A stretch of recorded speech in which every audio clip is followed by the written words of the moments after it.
ಕಡೆ ಪವರ್ ಟಿವಿಯ ರಾಕೇಶ್ ಶೆಟ್ಟರ ಮೇಲೆ ನಮ್ಮ ಡಿಐಜಿ ರವಿಕಾಂತೆ ಗೌಡರು ಏನು ಹಾಕಿದ್ದಂತ ಮಾನನಷ್ಟ ಮೊಕದ್ದಮೆ ಹಾಗೂ ನ್ಯಾಯಾಲಯದ ಆದೇಶ ಉಲ್ಲಂಘನೆ ಮಾಡಿದಕ್ಕೆ 25 ದಿನ ಕಾರಾಗೃಹದ ಶಿಕ್ಷೆಗೆ ಒಳಪಟ್ಟಿದ್ದಾರೆ ಅಂತೇಳಿ ಸುದ್ದಿ ಬಂದಿತ್ತು. ಅವರ ಮೇಲೆ ಹಲವಾರು ಕೇಸುಗಳು ಇವತ್ತಿಗೂ ನಡೀತಾ ಇದೆ. ಬ್ಲಾಕ್ ಮೇಲ್ ಮಾಡ್ತಾ ಇದ್ದಾರೆ ಅಂತೇಳಿ ಕೇಸುಗಳು ನಡೀತಾ ಇದೆ. ಮತ್ತೊಂದು ಕಡೆ ಕೇಸರಿಯನ್ನ ತೊಟ್ಕೊಂಡು ಧರ್ಮ ಸಂರಕ್ಷಣಾ ಸಭೆ ಮಾಡ್ತೇನೆ ಅಂತೇಳಿ ಒಬ್ಬ ಪತ್ರಕರ್ತರಾಗಿ ಒಂದು ಚಾನೆಲ್ ನ ಮುಖ್ಯಸ್ಥರಾಗಿ ಪಕ್ಷಾತೀತವಾಗಿ ಧರ್ಮಾತೀತವಾಗಿರ್ಬೇಕಾದಂತಹ ವ್ಯಕ್ತಿ ಕೇಸರಿಯನ್ನ ತೊಟ್ಟು ನಾನು ಧರ್ಮ ಸಂರಕ್ಷಣೆ ಮಾಡ್ತೀನಿ ಅಂತೇಳಿ ಧರ್ಮ ಸಂರಕ್ಷಣೆ ಯಾತ್ರೆಯನ್ನ ಮಾಡ್ತಾ ಬೆಂಗಳೂರಿನ ವಸಂತ ನಗರದಲ್ಲಿ ಒಂದು ಕಾರ್ಯಕ್ರಮ, ಕಾರ್ಕಳದಲ್ಲಿ ವೇದಿಕೆಯ ಮೇಲೆ ರಾಕೇಶ್ ಶೆಟ್ರು ಹೆಣ್ಣು ಮಕ್ಕಳನ್ನ ಕಾಮಾಟಿಪುರದ ಕಾಮಾಕ್ಷಿ ಅಂತ ನಿಂದಿಸಿದ್ದಂತ ರಾಕೇಶ್ ಶೆಟ್ರು ಅಣ್ಣಪ್ಪ ಸ್ವಾಮಿ ಬೆಟ್ಟದ ಮೇಲೆ ಫೋಟೋ ವಿಡಿಯೋ ಮಾಡಬಾರ್ದು ಅಂತಿದ್ರು ಸಹ ವಿಡಿಯೋ ಫೋಟೋವನ್ನ ಮಾಡಿ ಅಲ್ಲಿ ಉಲ್ಲಂಘನೆ ಮಾಡಿದಂತಹ ರಾಕೇಶ್ ಶೆಟ್ರು. ಇಂತಹ ರಾಕೇಶ್ ಶೆಟ್ರು ಪವರ್ ಟಿವಿಯ ರಾಕೇಶ್ ಶೆಟ್ರ ಮನೆಗೆ ರಾಜ್ಯದ ಮುಖ್ಯಮಂತ್ರಿ ಸಿದ್ದರಾಮಯ್ಯನವರು ಭೇಟಿ ಕೊಟ್ಟಿರುವಂತದ್ದು. ಮುಖ್ಯಮಂತ್ರಿಗಳ ಮನೆಯ ಒಳಗಡೆ ವಿಶ್ವೇಶ್ವರ ಭಟ್ರು ಆಗಾಗ ಕಾಣಿಸ್ಕೊಳ್ತಾ ಇರುವಂತದ್ದು.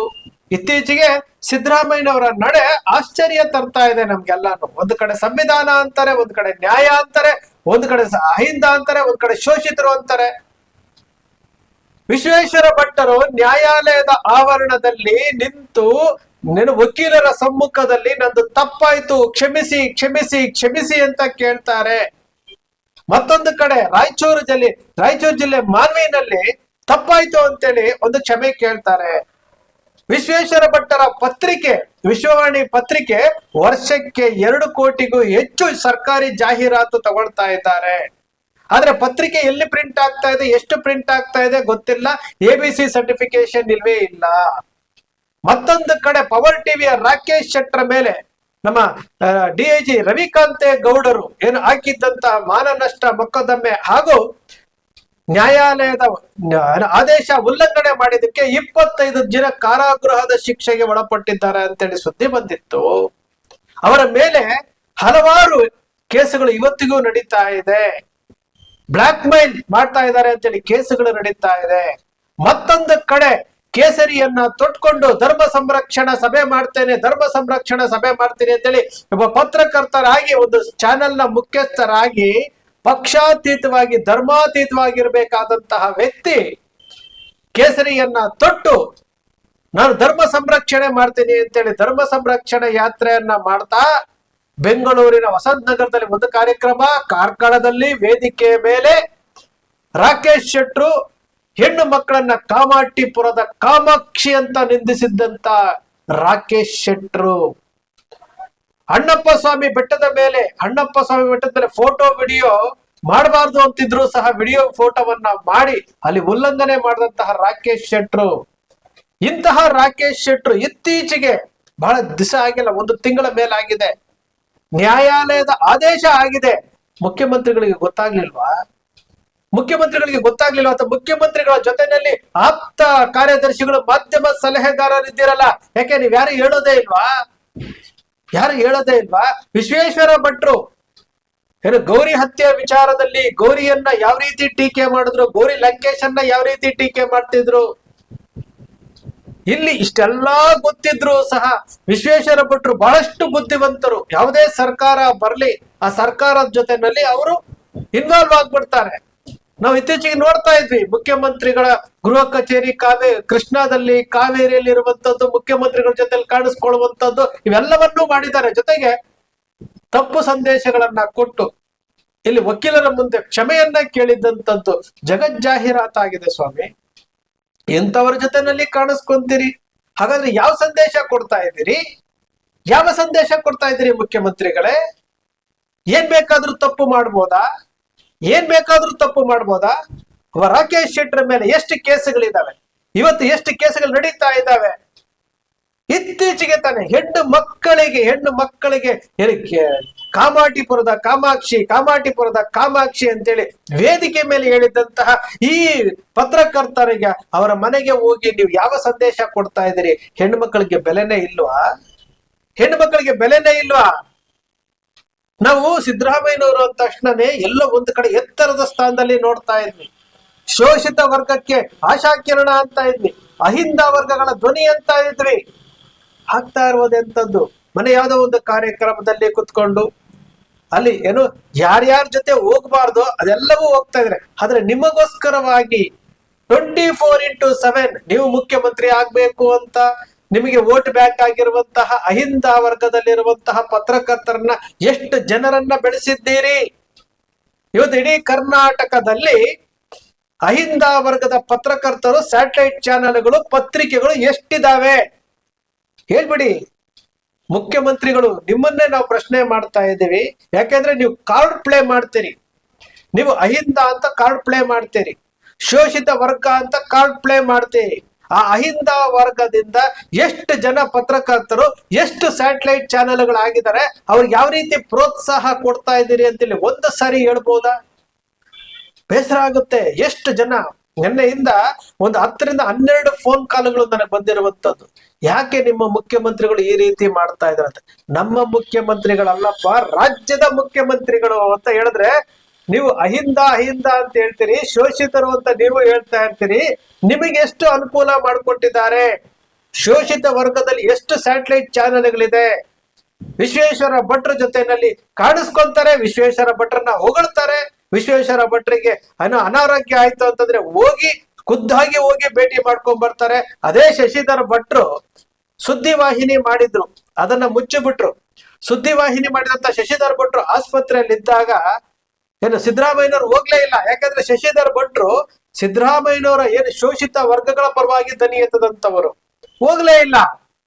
ವಿಶ್ವೇಶ್ವರ ಭಟ್ರಿಗೆ ಹೋಗ್ತಾರೆ. ವಿಶ್ವೇಶ್ವರ ಭಟ್ರ ಆಸ್ತಿ ಎಷ್ಟಿದೆ ಗೊತ್ತಿಲ್ಲ.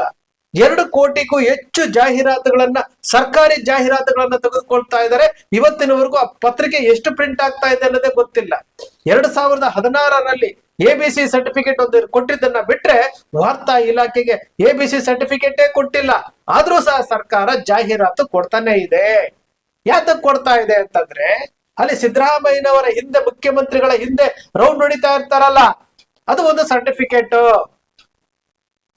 ಇದೇ ರಾಕೇಶ್ ಶೆಟ್ರು ಇದೇ ಸೌಜನ್ಯ ಪ್ರಕರಣದಲ್ಲಿ ಯಾವ ರೀತಿ ನಡ್ಕೊಂಡ್ರು ಸ್ವಾಮಿ? ಯಾವ ರೀತಿ ನಡ್ಕೊಂಡ್ರು? ನೀವು ಎಲ್ಲವನ್ನೂ ಮಾಡಿದ್ರಿ, SIT ಮಾಡಿದ್ರಿ, ಎಲ್ಲದಕ್ಕೂ ಹೌದು ಒಂದು ನ್ಯಾಯ ಸಿಗಬೇಕು ಅಂತೇಳಿ SIT ಮಾಡಿದ್ರಿ. ಆದ್ರೆ ಜೊತೆಲಿ ಇಟ್ಕೊಂಡಿರುವಂತವ್ರು ಯಾರು? ರಾಕೇಶ್ ಶೆಟ್ರು ಮನೆಗೆ ಹೋದ್ರಲ್ಲ ನೀವು. ರಾಕೇಶ್ ಶೆಟ್ರು ಈ ಸೌಜನ್ಯ ಪ್ರಕರಣದಲ್ಲಿ ಯಾವ ರೀತಿ ನಡ್ಕೊಳ್ತಾ ಇದ್ರು? ಕ್ಷಮಿಸು ಸೌಜನ್ಯ ಅಂತೇಳಿ ಎಪಿಸೋಡ್ ಅನ್ನ ಮಾಡಿ ಯಾವ ರೀತಿ ಅರ್ಧಂಬರ್ಧ ಮಾಡಿಬಿಟ್ರು? ಸೌಜನ್ಯ ಅವರ ಕುಟುಂಬದವರ ಬಗ್ಗೆ ಯಾವ ರೀತಿ ಸುದ್ದಿಗಳನ್ನ ಪ್ರಸಾರ ಮಾಡಿದ್ರು? ಇಂಥವರ ಸ್ಯಾಟಲೈಟ್ ಚಾನೆಲ್ಗಳ ಅವ್ರನ್ನ ನೀವು ಓಲೈಸ್ಕೊಂಡು ಅವರ ಮನೆಗೆ ಹೋಗ್ತೀರಿ ಅಂತಂದ್ರೆ ನಾವ್ ಏನಂತ ಹೇಳ್ಬೇಕು? ನಾನೇನು ವಿಶ್ವೇಶ್ವರ ಭಟ್ಟರನ್ನ, ರಾಕೇಶ್ ಶೆಟ್ಟರನ್ನ ವೈಯಕ್ತಿಕವಾಗಿ ಟೀಕೆ ಮಾಡ್ತಿಲ್ಲ ಸ್ವಾಮಿ.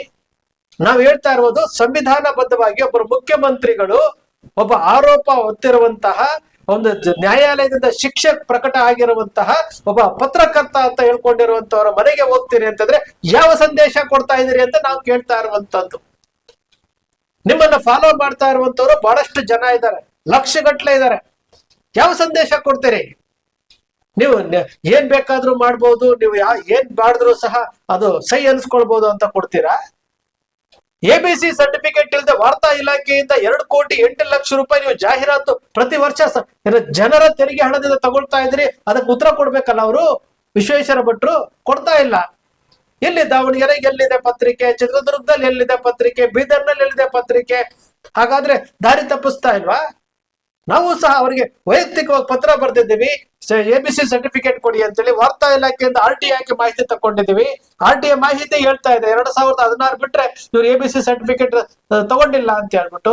ಹಾಗಾದ್ರೆ ಏನಿದು? ಸಂವಿಧಾನಬದ್ಧವಾಗಿದ್ದಾರೆ ನಾವು ಕೇಳ್ತಾ ಇರುವಂತದ್ದು. ವಕೀಲರ ಮುಂದೆ ಕ್ಷಮೆ ಕೇಳ್ತಾ ಇರುವಂತದ್ದು ವಿಡಿಯೋಗಳು, ಅವರೇ ಹಾಗೆ ಕ್ಷಮೆ ಕೇಳಿರುವಂತ ವಿಡಿಯೋಗಳು ಆಡ್ತಾ ಇದ್ದೇವೆ. ಅದ್ರ ಬಗ್ಗೆ ಹೇಳ್ತಾ ಇದ್ದೀವಿ, ಕ್ಷಮಿಸಿ ಕ್ಷಮಿಸಿ ಕ್ಷಮಿಸಿ ಅಂತೇಳಿ. ಯಾವ ಸಂದೇಶ ಕೊಡ್ತಾ ಇದ್ದೀರಿ? ಯಾವ ಸಂದೇಶ ಕೊಡ್ತಾ ಇದ್ದೀರಿ ಮುಖ್ಯಮಂತ್ರಿಗಳೇ? ಯಾತಕ್ಕೆ ಈ ರೀತಿ ಬದಲಾವಣೆ ಆಗೋಗ್ತೀರಿ ನೀವು? ಶೋಷಿತ ವರ್ಗ ಇವತ್ತು ಅಹಿಂದ ವರ್ಗ ನಿಮ್ಮನ್ನ ಕೈ ಹಿಡ್ದಿರುವಂತದ್ದು.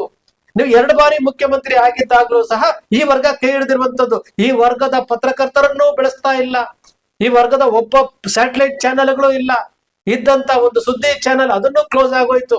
ಹಾಗಾದ್ರೆ ಯಾರನ್ನು ಬೆಳೆಸ್ತಾ ಇದ್ದೀರಿ ಸ್ನೇಹಿತರೆ? ಬೇಸರ ಆಗುತ್ತೆ.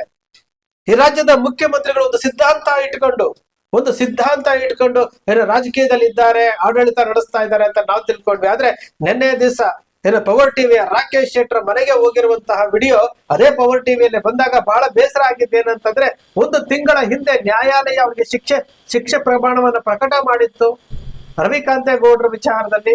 ಅಂತವರ ಮನೆಗೆ ಇವರು ಹೋಗಿದ್ದಾರೆ ಅಂತಂದ್ರೆ ಬೇಜಾರಾಗುತ್ತೆ ರೀ. ಅವ್ರ ಮೇಲೆ ಎಷ್ಟು FIR ಗಳಿದಾವೆ ಗೊತ್ತಾ, ಎಷ್ಟು ಕೇಸ್ಗಳಿದಾವೆ ಗೊತ್ತಾ?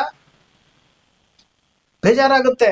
ಮುಖ್ಯಮಂತ್ರಿಗಳು ಈ ರೀತಿ ಬದಲಾವಣೆ ಆಗೋದು. ಒಬ್ಬ ಹೆಣ್ಣು ಮಗಳಿಗೆ ನ್ಯಾಯಕ್ಕೋಸ್ಕರವಾಗಿ ಹೋರಾಟ ಮಾಡ್ತಿದ್ರೆ ಆ ಹೆಣ್ಣು ಮಗಳ ನ್ಯಾಯಕ್ಕೋಸ್ಕರ ಹೋರಾಟ ಮಾಡ್ತಾರೆ, ನ್ಯಾಯವನ್ನೇ ಇವರು ಮುಚ್ಚುವಂತಹ ಕೆಲಸಕ್ಕೆ ಹೋಗಿರುವಂತದ್ದು. ಕೇಸರಿಯನ್ನ ತೊಟ್ಟು ಇಲ್ಲಿ ಧರ್ಮಗಳ ನಡುವೆ ಕಂದಕವನ್ನು ಉಂಟು ಮಾಡುತ್ತಿರುವಂತಹ ರಾಕೇಶ್ ಶೆಟ್ಟರ್ ಮನೆಗೆ ಹೋಗಿರುವಂತದ್ದು ನಿಜಕ್ಕೂ ಬಹಳ ಬೇಸರ ತರಿಸುವಂತದ್ದು. ಮುಖ್ಯಮಂತ್ರಿಗಳ ಈ ನಡೆಯಿಂದ ಬಹಳ ಬೇಸರ ಆಗ್ತಾ ಇದೆ. ಮುಖ್ಯಮಂತ್ರಿ ಯಾವತ್ತೂ ಸಹ ಪಕ್ಷಾತೀತವಾಗಿರ್ಬೇಕು, ಜಾತ್ಯತೀತವಾಗಿರ್ಬೇಕು, ಧರ್ಮಾತೀತವಾಗಿರ್ಬೇಕು. ಅದು ಸಂವಿಧಾನ ಅಂತ ಹೇಳುವಂತ ಸಿದ್ದರಾಮಯ್ಯನವರು ಇದರ ಎಲ್ಲದಕ್ಕಿಂತ ಏನೋ ಎಚ್ಚರಿಕೆ ಹೆಜ್ಜೆ ಇಡ್ಬೇಕಾಗತ್ತೆ. ಯಾಕೆ ಈ ರೀತಿಯಾದಂತಹ ನಡೆಗಳನ್ನ ಮಾಡ್ತಾ ಇದ್ದಾರೆ ಅಂತ ಅರ್ಥ ಆಗ್ತಾ ಇಲ್ಲ. ಬಹಳ ಬೇಸರದ ಸಂಗತಿ ಏನಂತಂದ್ರೆ, ನಿನ್ನೆಯಿಂದ ಒಂದು 15 ಜನ ಫೋನ್ ಕಾಲ್ ಮಾಡಿದ್ದಾರೆ. ಯಾತಕ್ಕೆ ಈ ರೀತಿ ಆಗ್ತಾ ಇದೆ? ಮುಖ್ಯಮಂತ್ರಿಗಳ ಮಾಧ್ಯಮ ಸಲಹೆಗಾರರು ದಾರಿ ತಪ್ಪಿಸ್ತಾ ಇದ್ದಾರಾ ಅಥವಾ ಬೇರೆ ಯಾರಾದ್ರೂ ದಾರಿ ತಪ್ಪಿಸ್ತಾ ಇದ್ದಾರಾ? ವಿಚಾರ ಮಾಡಿ ಅಂತೇಳಿ. ಸ್ನೇಹಿತರೆ, ನಿಮ್ಮ ಅಕ್ಷರ ಮೀಡಿಯಾ ಸೃಷ್ಟಿ ಮಾಡೋದಿಲ್ಲ, ಕಲ್ಪನೆ ಮಾಡೋದಿಲ್ಲ, ವಾಸ್ತವದ ವಿಚಾರವನ್ನ ವಿಶ್ಲೇಷಣೆ ಮಾಡುತ್ತೆ. ನಿಮ್ಮ ಅಕ್ಷರ ಮೀಡಿಯಾದ ವಿಶ್ಲೇಷಣೆ ನಿಮ್ಗೆ ಇಷ್ಟ ಆಯ್ತು ಅಂದ್ರೆ ಸಬ್ಸ್ಕ್ರೈಬ್ ಆಗ್ಲಿಲ್ಲ ಅಂದ್ರೆ ಸಬ್ಸ್ಕ್ರೈಬ್ ಮಾಡ್ಕೊಳ್ಳಿ. ಪಕ್ಕದಲ್ಲಿ ಕಾಣುವಂತ ಬೆಲ್ ಐಕಾನ್ ಪ್ರೆಸ್ ಮಾಡಿ, ಶೇರ್ ಮಾಡಿ, ಪ್ರೋತ್ಸಾಹ ನೀಡಿ.